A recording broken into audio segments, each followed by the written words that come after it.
और तमाम चर्चा के लिए इस वक्त वरिष्ठ पत्रकार रितेन माथुर जी इस वक्त मेरे साथ जुड़ चुके हैं। बहुत स्वागत है सर आपका। रितेन माथुर जी, देखिए आज एक बैठक होने वाली है अमित शाह की महायुति के साथ, और उसके बाद ये कहा जा रहा है कि लगभग जो सीएम के नाम का ऐलान है वो तय हो जाएगा कि अगला सीएम महाराष्ट्र का कौन रहने वाला है। देखिए शिंदे की अगर मैं बात करूं तो कल पीसी उन्होंने की और सीएम पद से कहीं ना कहीं वो पीछे हट गए कि देखिए जो भी भाजपा का सीएम होगा हमें मंजूर होगा, और अजीत पवार की तरफ से ऐसा कोई स्टेटमेंट सामने नहीं आया। रितेन जी। जी, ऐसा है कि ये स्थिति इसलिए साफ सुथरी हुई है क्योंकि पिछले दो चुनाव का हम अगर गणित देखें तो 2014 के अंदर 122 सीटें लेकर बीजेपी सबसे ज्यादा विधायक लेके आई थी। 2019 में भी 105 विधायक लेकर आई थी। लगातार 3 कॉन्सिक्यूटिव टाइम से देख रहे हैं 100 से ज्यादा सीटें बीजेपी लेकर आ रही है। यानी महाराष्ट्र की जनता में लोकप्रियता बीजेपी की बनी हुई है, इसलिए उनका चीफ मिनिस्टर होना चाहिए, इसमें कोई शक नहीं था। मैंने 2 दिन पहले आपके चैनल पे बोला था कि देवेंद्र फडणवीस सभी समीकरणों से देखा जाए या बीजेपी का कोई भी मुख्यमंत्री होगा वो देवेंद्र फडणवीस हो सकते हैं या कोई भी हो सकता है।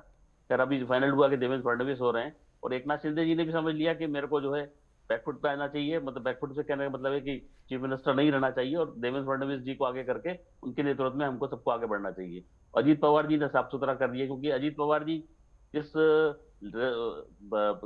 डायनेस्टी से आते हैं, पता एनसीपी एनसीपी का भी देखिए, शरद पवार साहब का भी देखें तो शरद पवार जी ने 1999 में उनके पास सीटें ज्यादा थी कांग्रेस से, फिर भी उन्होंने कांग्रेस का मुख्यमंत्री बनाया और अपना मुख्यमंत्री अपना उप मुख्यमंत्री रखा, तो उन्होंने कांग्रेस को सुपरसीड नहीं किया। ये स्थिति सब जो युति वगैरह जहाँ भी इस तरीके की अगाड़ी युति जो कम्युनिकेशन ग्रुप बनते हैं उसके अंदर ये होता है कि जो दल जनता में अधिक लोकप्रिय है उसका मुख्यमंत्री होना चाहिए, क्योंकि उसके पास एक विजन होता है। नेशनल पार्टी के साथ एक चीज होती है तो उसके पास एक नेशनल विजन है, तो स्टेट को ज्यादा फायदा दे सकती है। अब कांग्रेस एक नेशनल पार्टी है, इसमें कोई शक नहीं है, और उसके साथ जो भी दल साथ में रहा वो सेकंड पार्टी है, तो उन्होंने इस तरीके से कांग्रेस पार्टी के नेता को आगे रखा। इसी तरह एकनाथ शिंदे जी ने कोई सही निर्णय लिया और अजित पवार जी ने कोई सही निर्णय लिया कि उन्होंने कहा कि हम पीछे रहेंगे और आप आगे सरकार चलाइए, अब नेता आप रहेंगे, हम आपके पीछे रहेंगे, आप हमारे अग्रसर हैं। इस तरीके से तो समीकरण के साथ स्थिति ये बनी है कि अब दिल्ली के अंदर आज फाइनलाइज होगा, शायद कैबिनेट के अंदर कितनी बर्थ ली जाएगी, कौन कौन क्या क्या मंत्रालय लेगा, ये भी तय हो जाएगा। जैसे एकनाथ शिंदे जी का स्वभाव जैसा है कि उनको पसंद आता है नगरीय विकास मंत्रालय। नगरीय विकास के अंदर महाराष्ट्र के अंदर इस समय कई सारे नगर बनने और कुछ नए नगर बनने, कुछ बन चुके हैं, उनके अंदर इंफ्रास्ट्रक्चर के अंदर सुधार लाना है, तो नगरीय विकास का काम उनके पास रहेगा।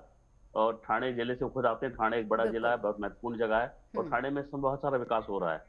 कुछ ठाणे के वेस्ट साइड में काफी विकास हो रहा है, और वहाँ कोई नए एक स्टेडियम आने वाला है, एक मेट्रो आने वाली है, ये सब चीजें उनके हाथ में रहेंगी।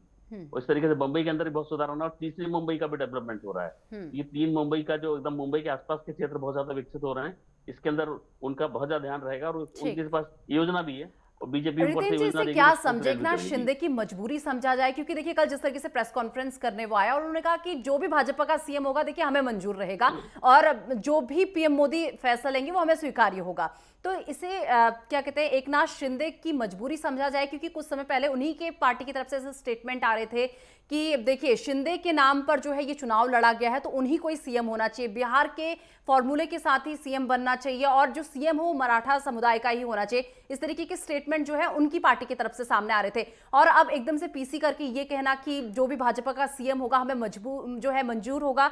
मजबूरी माने इससे? क्योंकि देखिए अगर वो यहां से जाते भी हैं तो बीजेपी के पास इतना नंबर है, बीजेपी और निर्दलीय प्लस अजीत पवार गुट, उनके पास इतना नंबर है कि वो रह सकते हैं सरकार में। नहीं, मैं यहाँ 2 बात समझने की बात ये कहूंगा कि इसमें उनके साथ पीछे हटने वाली बात नहीं है और समझौतावादी स्थिति नहीं बनी है। ऐसा है कि ये समझदारी वाली स्थिति है, समझने वाले से पीछे हटने वाली बात से अच्छा है कि समझदारी का निर्णय यही है। क्योंकि अब देखिए आपके पास 57 सीटें हैं, पिछली बार शिवसेना जो उद्धव जी के नेतृत्व वाली उसके 56 सीटें थी, 1 सीट इनके पास ज्यादा है। अब उद्धव जी आज छोड़ के इनको दूसरी जगह चले गए तो उसमें उनका काफी नुकसान हुआ। इसी तरह जो साथ देना चाहिए था उन्होंने, समय जैसे उस समय की बात आई थी, तो उस समय अगर वो मुख्यमंत्री इन्हीं को बनने देते तो ये होता कि उनके सामने भविष्य अच्छा रहता, पर अब ऐसा नहीं, वो उल्टा हो गया, उनके साथ काफी नुकसान हुआ, उनको सेटबैक हुआ, पार्टी पूरी की पूरी पार्टी काफी पीछे चली गई। ये चीज को इन्होंने शिंदे जी ने समझाया। शिंदे जी का जो भी अस्तित्व है, मतलब जो सीटें आई हैं वो ठीक है, अपने बूते पे उनकी मेहनत है, बात में कोई हम आपसे शिक्षा नहीं ले सकते, बहुत मेहनत की उन्होंने, और कई क्षेत्रों में अपनी मेहनत से भी आगे बढ़े। शिवसेना भी उन्होंने खड़ी की, ठाणे जिले के अंदर शिवसेना को बहुत ताकतवर बनाया उन्होंने। आनंद दिघे जी उनके नेता थे, तो आनंद दिघे, स्वर्गीय आनंद दिघे उनके गुरुजी थे, और उनके गुरुजी का नेतृत्व उन्होंने बहुत अच्छा काम किया, बाला साहब ठाकरे का भी आशीर्वाद था उनको, तो उस समय उन्होंने शिवसेना को बड़ा खड़ा किया। तो आज एक मेहनत करके एक आदमी आगे बढ़ा, इसलिए वो समझ रहा है कि हमारी मेहनत का सही उपयोग क्या है, और इस तरीके से खड़े होकर उन्होंने जो आज साथ दिया है, तो इससे आगे भविष्य की दृष्टि से अच्छी है, क्योंकि अगर केंद्र की नीतियां महाराष्ट्र के सामने आएंगी तो बहुत बड़ी बड़ी योजनाएं आएंगी, हाँ। इसका फायदा उठा सकते हैं वो लोग जी। हम्म। अपने रितिन भविष्य की माथुर दृष्टि जी, से उन्होंने हाँ। ठीक किया जी। रितिन माथुर जी, देखिए एक बात तो जो है बीजेपी की माननी पड़ेगी, क्योंकि देखिए कभी भी स्थितियां यहाँ पर भी बहुत क्रिटिकल सिचुएशन यहाँ पर भी थी, लेकिन उसके बाद भी किस तरीके से सिचुएशन पर काबू पाना है बीजेपी बहुत अच्छी तरीके से इस चीज को समझती है। कभी भी आप उनकी पार्टी में सिर्फ टूवल वाली स्थिति नहीं देखेंगे। आप देखिए यहाँ पर सभी जो है यहाँ पर अच्छे नंबर, एक ऐतिहासिक जीत यहाँ पर कह सकते हैं महायुति की हुई थी, लेकिन सीएम पद को लेकर जिस तरीके से सबके स्टेटमेंट आ रहे थे, लेकिन कोई किसी के विरोध में नहीं था। ना जाने बीजेपी ऐसी कौन सी गुट्टी उन्हें पिला देती है कि इस तरीके की सिर्फ फुटबॉल वाली स्थिति वहां पर देखने को नहीं मिलती। नहीं, एक चीज है कि बीजेपी के अंदर अभी आप देखिए, पूरा रिकॉर्ड देखिए, जब भारतीय जनसंघ रही हो या इधर रही हो, इनका तोड़फोड़ नहीं हुई ज्यादा, इनके विधायक कभी बिके नहीं, खरीदे नहीं गए, ना कांग्रेस खरीद पाई, पैसे किसी के पास कोई कमी नहीं थी, खरीद भी सकते थे, पर इनके नेता टूटे फूटे नहीं। पूरा ओवरऑल जो एक दृश्य बनता है उसमें कोई तोड़फोड़ ज्यादा नहीं हुई। बाकी दलों के साथ ये चीज हुई, क्योंकि लोगों के सामने ध्येय की जो होती है ना, बीजेपी के हमने एक ध्येय है कि भाई हमें कुछ देश के लिए कुछ करना है, कुछ जो व्यवस्था है उसके अंदर परिवर्तन लाना है, ऐसा उनके पास आइडियोलॉजीज है, आइडियोलॉजी के कारण वो उस पर काम करते हैं, तो उनका ज्यादा झुकाव बनाव उनके साथ जुड़ा रहता है आइडियोलॉजी के कारण। बाकी बाकी पार्टियों के पास उनकी एक अपनी आइडियोलॉजी है, पर वो देश के हित में बहुत काम नहीं हो पाती। देश के साथ जोड़ा जाए तो नहीं कह सकते कि देश हित की बहुत आइडियोलॉजी, ठीक है काम करते हैं, पर ऐसा नहीं है कि उनकी जरूरत है, ऐसी स्थिति आती है, इसलिए वो कहीं भी चले जाते हैं। अभी जैसे कल जब उद्धव ठाकरे जी के 20 विधायक जीत कर आए हैं, तो उनके साथ एक शपथ दी गई, उनको शपथ दिलाएगी आप पार्टी छोड़ के नहीं जाएंगे। अब शपथ लेने के बाद, उसके बाद उन्हीं लोगों ने शपथ लेने के बाद बाहर निकले और शिंदे जी के पार्टी के लोगों को फोन करके मैसेज किया, भाई ऐसी ऐसी शपथ हुई है, हम लोग को शपथ दिलाई गई है, अब हमें आगे क्या करना है बताओ। मतलब उनसे बता रहे हो, बात कर रहे हो, और ये सब चीजें मीडिया को लीक हुई।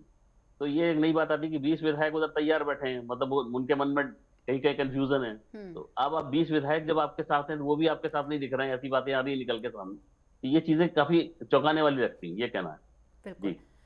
रितिन माथुर जी, देखिए वहीं अगर बात कर ली जाए, आप देखिए सूत्र ये भी कह रहे हैं कि बड़ा मंत्रालय शिवसेना मांग सकती है, बड़े मंत्रालय की मांग जो है शिवसेना की तरफ से की जा सकती है, सूत्रों के हवाले से खबर है। जी जी, नहीं ठीक है, बड़े मंत्रालय में शहरी विकास मंत्रालय जैसे मैंने बताया एक नाथ शिंदे जी ले लेंगे, वित्त मंत्रालय अभिजीत पवार जी ले लेंगे। अजीत पवार जी के बारे में कहा जाता है कि वो बहुत मितव्ययी हैं, पैसा जल्दी से खर्च नहीं करते हैं। लाडली बहन की योजना के सामने भी उन्होंने काफी सारे सवाल खड़े किए थे, तो जब उनको पूरा अच्छे समझाया गया कि इसका क्या लाभ है, क्या हानि है और कितना खर्चा आएगा, तो उन्होंने फिर उसको लागू कर दिया। तो ये एक चीज हुई। और इसी तरीके से वित्त मंत्रालय से अजीत पवार जी को चला जाता है, बड़ा मंत्रालय है।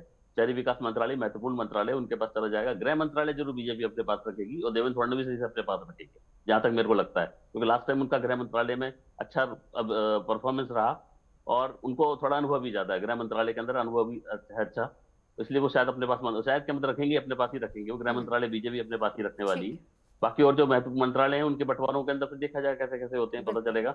ऐसा कहा जा रहा है कि बिल्कुल। 10 से आप 12 सीएम का सीटें। फेस कौन होगा, फिलहाल ये बैठक हो जाने दीजिए, उसके बाद जो है ये नाम अपने आप ही क्लियर हो जाएगा। फिलहाल बहुत शुक्रिया आपका हमारे जी, साथ जुड़ने के लिए और तमाम चर्चा पे हमारे साथ धन्यवाद। शामिल होने के लिए।